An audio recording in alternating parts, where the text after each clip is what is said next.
Hi everyone and welcome to this creative workshop, and today we're going to be looking at Premiere Pro and how to create basic transitions for people. It seems to be one of those things that when people are first starting out they spend a lot of time searching for, and when we mean basic transitions we basically mean sort of like crossfades, things like that. So what I'm going to do is I'm going to import some footage first of all. You can obviously use your own footage, but if you don't have access to your own footage and you're just watching this tutorial, I highly recommend this website here, and I've used them before, and it's Framelines. I'll put the link underneath, and I'm going to be grabbing some footage from this car chase scene. So I've actually grabbed the two exterior sort of shots of the car, and you can download those too. So I've downloaded this one here and this one here, and you can click on those. It'll take you to Vimeo and you can download it. Framelines, great site for free footage, download and just practice your editing skills. So if I go back to Premiere, I've already downloaded two of them, and if I go to my downloads, and there they are, and I'm just going to open those. There we go. And remember, you could have just dragged them directly into the project here from your file as well. So if you opened up your files here, and search for it, you could just drag them in as well. And there's loads of ways you could do it. You could also do it from up here in the media browser as well. So when creating a project, one of the first things to do is need to create our timeline.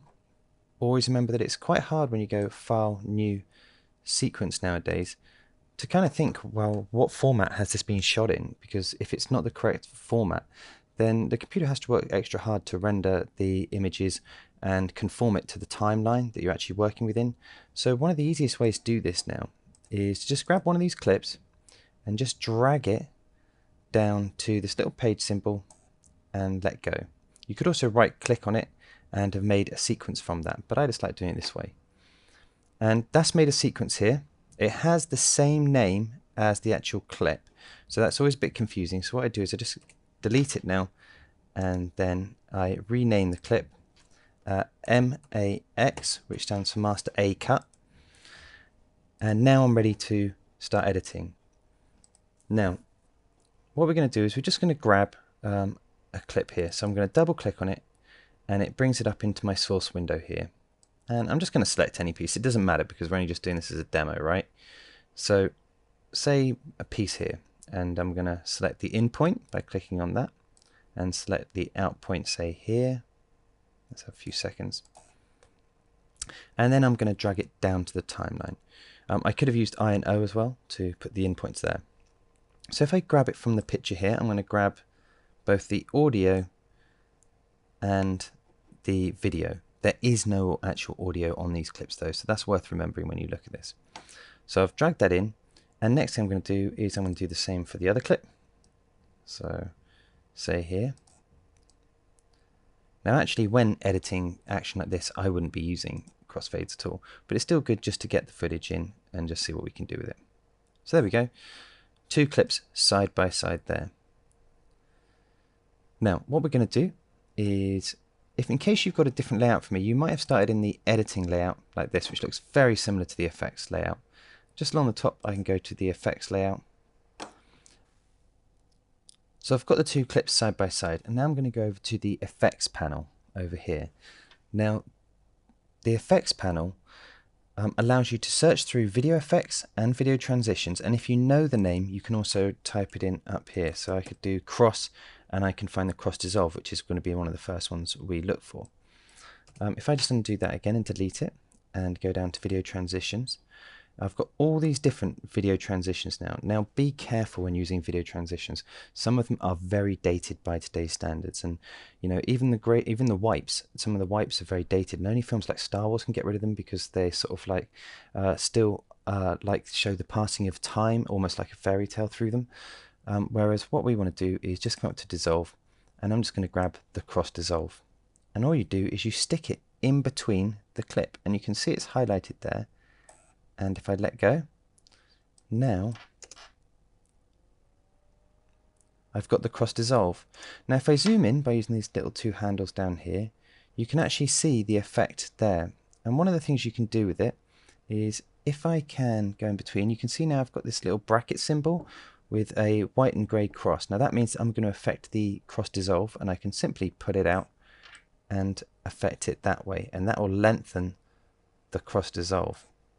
If I click on that cross dissolve, I can actually go to the effects controls here, and you can see it here as well, and I can shift it around and put it out on one side or the other, just to fine tune that.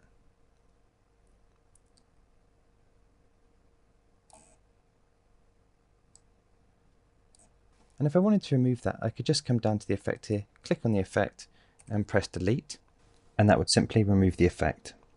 There's some other effects up here, such as the dip to black, and I just grab it and stick it on there, and I've got a dip to back. You have, I mean, I do suggest staying away from these, but we've got iris crosses,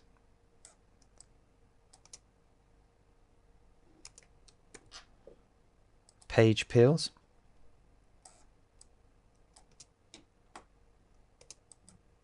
and some of these effects, if you just click on the effect, can also be adjusted over here. So the page peel, for instance, I can show the actual sources, and we can look at how it's going to appeal there, and change some of the things as well. So we can start at the cut. Look, so it starts actually at the cut.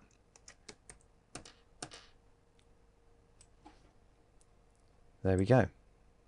Now, one of the things that's sometimes worth noting is that if I delete one of these clips and say I stretch this one out fully, so let me zoom out. There we go. And let me get one of the other clips here, so this one here.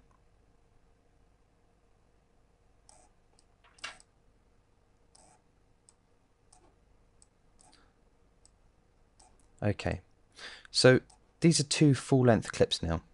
Now, there's actually no footage before this. So normally when you cross dissolve, the footage, the cross dissolve figures out some of the footage that went beforehand, and it applies it into the cross dissolve. But here, if I put it on it now, it will tell me that there's insufficient media. The transition contains repeated frames. So it will essentially pause the footage and then start it. So it's worth, when you're sort of either thinking about filming and you want to have a cross dissolve, always letting the camera roll beforehand, so you've got some sort of like footage to cross dissolve into. And that's basically it. What I suggest you do is you sort of grab some of the zooms and have a bit of a play with them. If we just shrink that down again, I'll just show you. And I can put that there. Just put that back in again, there. And we've got the cross zoom. And again, I could affect it over here. Now, sometimes it's good to apply these transitions through the effects, but sometimes cross dissolves, it's best if you actually do it manually. So if I just delete these two clips off here, and I'll bring up these again. So these are the cut bits I had earlier, and I'm just going to bring that back to the start here, and my other clip. Let me grab that down. I'll just grab the video. So you can grab the video just by clicking that little icon there.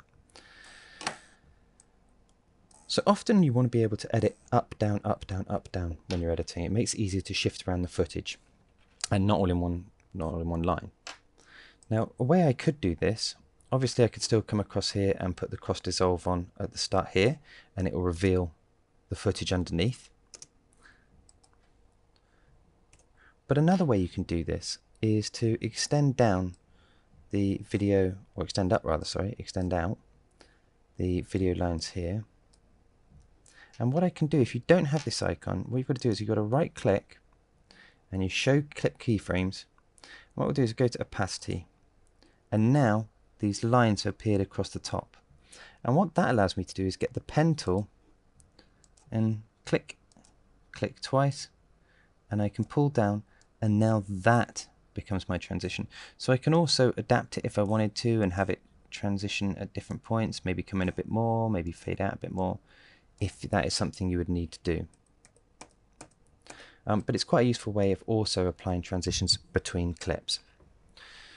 So I hope you found that quick tutorial helpful, and that will help you with your edits. And if you have any ideas for any other tutorials you would like, please leave a comment below, and don't forget to subscribe to the channel if you'd like to see more. Thank you very much.